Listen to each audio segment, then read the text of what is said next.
Ночь ада в Киеве, смертельные удары и ужасающие последствия. Зеленский срочно покинул столицу. Минобороны РФ шокировала россиян. По Москве летела украинская баллистика. Впервые официальное заявление. В Калининграде готовится страшное. Этого не должны были узнать. РФ тайно перебрасывает войска. Захват гражданского самолета. В небо над Европой срочно поднята авиация. Истребители пошли на перехват. Сирены в Казахстане. Объявлена экстренная эвакуация целого района. Что происходит? Более 1 миллиона человек на улицах. Люди празднуют победу. Есть первые жертвы. Это и многое другое к вечеру 2 дня июля. Встречать вечер четверга вместе с Нехта – это правильный выбор. Все самое важное за сегодня уже у нас. Я Степан Путила. Начинаем. Настолько все серьезно, что Зеленский прямо посреди зарубежного визита сорвался и спешно покинул страну, в которой находился, бросил все в Ирландии и помчался домой, в Киев. Разведка предупреждала, Россия готовит удар, и удар этот стал одним из самых чудовищных за всю войну. На спящий город разом обрушились почти 6 сотен ракет и дронов, баллистика, искандеры, рои шахедов. Били не по казармам и не по аэродромам, а по жилым многоэтажкам, глухой ночью, когда люди спали в своих постелях.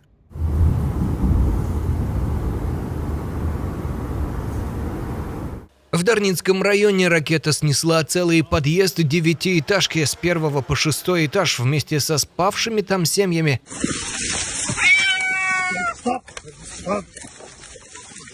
Спасатели до сих пор разгребают руины. 34 человека уже вытащили живыми, но под завалами все еще оставались люди. Сегодня было чудо, дякуючи. Сегодня здесь произошло чудо, благодаря работе спасателей. Впервые в Украине из-под завалов удалось спасти сразу 7 человек. Если бы их не достали вовремя, мы могли бы их потерять. Они были под бетоном и кирпичами.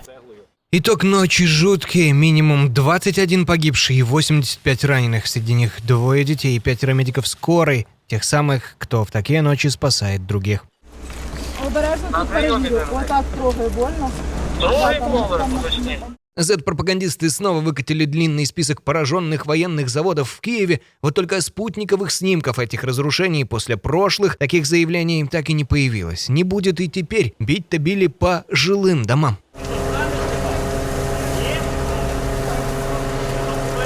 Военного смысла здесь 0. Били по спальным районам и каретам скорой, чтобы просто посеять ужас и сломить целый город.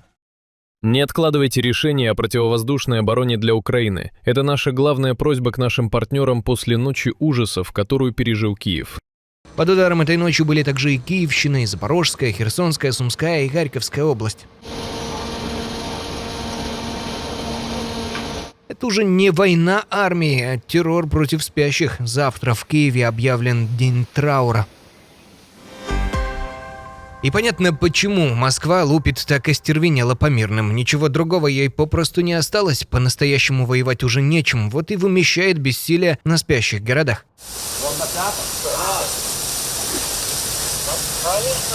На фронте впервые за долгое время разворот, по данным украинского мониторинга Deep State. В войне назревает серьезный перелом. Россия 2-й месяц подряд теряет больше земель, чем захватывает. За июнь противник наскреб жалкие 84 квадратных километра. Да и то с учетом освобожденного у него выходит минус. А российские штурмы превратились в чистое самоубийство. Как говорят аналитики, часто один солдат идет в атаку на верную смерть, и таких гонят пачками, отчего число штурмов даже подросло почти на 5%. Это при том, что гнать людей пачками на убой уже почти бессмысленно. Как признался в эфире на всю страну Z-военкор Бессонов, целый российский батальон сдерживают всего несколько украинцев. Наш батальон сдерживает 16 человек, ВСУ всего лишь 16 человек, у которых задача просто расставлять несколько сотен дронов по окрестности и подключить к серверу, к которому имеют доступ конкретные люди в любой точке мира. Цена всему этому чудовищная. По исследованию для New York Times, общие потери в войне перевалили за 2 миллиона убитыми и ранеными. Из них у России около 1,4 миллиона. Причем сейчас Кремль кладет по 30-34 тысячи человек в месяц. Быстрее, чем успевает вербовать новых контрактников. В тылу та же картина. Политику прямо пишет, что украинские дальнобойные удары довели Россию до критической точки, а преимущество в войне переходит к Киеву. Главное, похоже, у Москвы появилась новая головная боль в буквальном смысле. Минобороны РФ отчиталась, что сбила оперативно-тактическую ракету большой дальности. И, судя по всему, это уже украинская баллистика, впервые долетевшая аж до Подмосковья. Киев пока молчит, но косвенно сходится. Над Московской областью и воронка, и работа ПВО на баллистической высоте.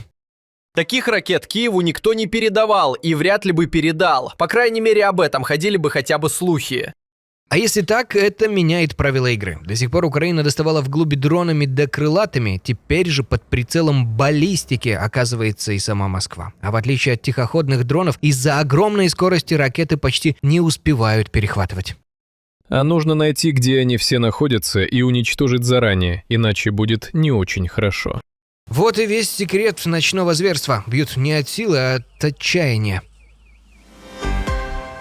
А теперь чем в эти дни отвечает сама Украина? Работает она по России плотно. Дроны сотнями летят вглубь страны, разом под ударом 18 регионов. Главный трофей – крупный НПЗ «Лукойла» в Нижегородской области, 4-й по мощности в стране. Повреждена установка переработки, и завод, похоже, снова встанет. А он и так уже дважды замирал после прошлых прилетов. Досталось и Крыму. Дроны СБУ ударили по аэродрому Саки. 5 попаданий по ангарам, где стояли истребители Су-30 по 30-50 миллионов долларов за штуку. Один после удара вспыхнул. Плюс склад дронов в Запорожье, командный пункт на Харьковщине, очередной мост, по которому шло российское снабжение. Одним словом, специальная бензиновая операция пришла к Кремлю прямо домой и уезжать явно не собирается.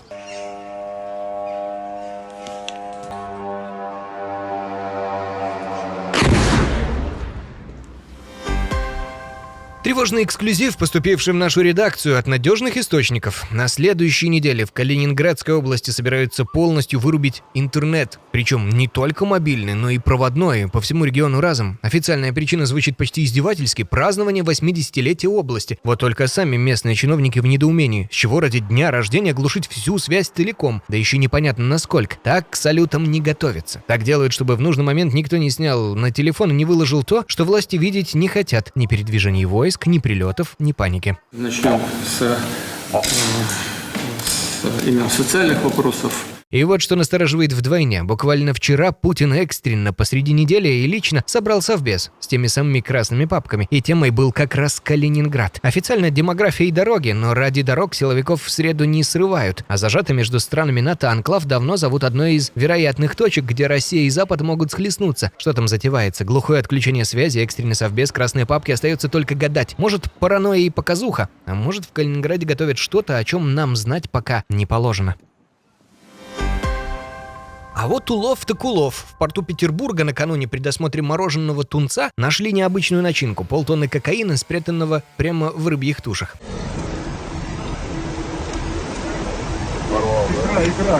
Контрабандисты с грузами из Латинской Америки повязали, а заодно изъяли его скромные пожитки. 5 элитных авто, чемодан премиальных часов на $1 миллион с лишним долларов и криптокошельки. Что называется, наловил на всю жизнь вперед. Кокаин, латиноамериканский маршрут, российские структуры, где-то мы это уже слышали. Как тут не вспомнить славное аргентинское дело, когда почти 400 кило того же добра нашли аккурат в российском посольстве. Раньше, значит, возили дип-чемоданами, теперь в мороженом тунце. Прогресс налицо. Зеленский абсолютно конченый наркоман, причем с огромным стажем. И как можно такому человеку доверять? А в Стокгольме кто-то устроил России спецоперацию местного разлива. Над посольством РФ подняли 2 дрона. Один облил территорию красной краской, второй сбросил муляж взрывного устройства. В посольстве надулись и заявили, что это попытка запугивания. Но их, мол, не запугать. Занятно слышать это от страны, которая сама круглосуточно шлет настоящие дроны и ракеты по чужим городам. А тут от банки краски задрожали. Недавно над Европой была тревога, каких давно не видели. Пассажирский борт с почти 200 человек на борту вдруг послал код 7500. Захват самолета. И понеслось. На перегонки взмывают истребители 3 стран. Болгарский МиГ-29, пара турецких F-16, следом израильские. А летел борт в Тель-Авив. Регион и без того на нервах. Обошлось. Тревога оказалась ложной. Виной всему то ли сбой прибора, то ли ошибка пилота. Но холодок остается. Из-за одной кнопки полнеба рвется в бой. Время нынче такое. Палец на курке у всех.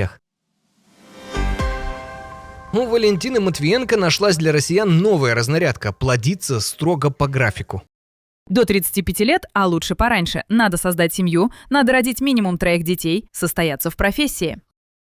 Вот только сами россияне заняты сейчас совсем другим. Не детей строгают по расписанию, а лихорадочно тащат деньги из банков. По 13 миллиардов рублей в день. Кэш выносят 5-й месяц подряд и прячут под матрасы рекордные суммы на случай, если завтра вырубят интернет или заморозят вклады. Говорят, очень тревожный момент. Оно и понятно, когда над головой летают дроны, бензина нет, а конца войне не видно. Людям как-то не до демографических планов Валентины Ивановны. Тут бы сбережения уберечь. А теперь приготовьтесь, придержите, чтобы не отвисла челюсть. О роскоши. В Ираке нагрянули с антикоррупционным обыском к депутатше парламента и обомлели даже видавшие виды силовики. В доме нашли 57 миллионов долларов наличными, 27 килограммов чистого золота и вишенка. Нижнее белье, сделанное из чистого золота. Дама, похоже, воровала с таким размахом, что не знала, куда девать, и носила капитал прямо на себе. Теперь золотые труселя переехали в Описюлик, а их хозяйка под арест. В сети напоминают народную мудрость: сколько не обвешивайся золотом, а под ним будет все та же обыкновенная, ну вы поняли. А тем временем сирены и экстренная эвакуация уже в Казахстане. Накануне с самого утра жителям целого района Алматы полетели тревожные оповещения. Срочно уходите, вода прибывает. Горная речка после ливней полезла из берегов. Людей принялись спешно выводить из домов. Находимся на реке Аксай. Примерно выше плотины Аксай. Расстояние 1 километра. Для проведения мониторинга с помощью беспилотного летательного аппарата. К счастью, обошлось без беды. Оказалось, не прорыв озер и не катастрофа, а просто слишком мобильные дожди. Но переполох вышел знатный. Сирена, эвакуация, тревога. В наши дни такое кого угодно заставит вздрогнуть. Но пока одни воюют, другие сходят с ума по футболу. И куда счастливее. Президент Парагвая объявил национальный выходной за то, что сборная вышибла Германию на чемпионате мира. Раньше за победу над немцами также гулял и Эквадор. Англичане не смогли обыграть скромную Ганну. Болельщики винят ганского колдуна. Тот перед матчем пообещал навести порчу на звезду сборной Гарри Кейна. И Кейн под конец не попал в пустые ворота с 2 метров. А в Мексике ликовали так, что дрожала земля. Сейсмографы засекли колебания от прыжков миллиона болельщиков.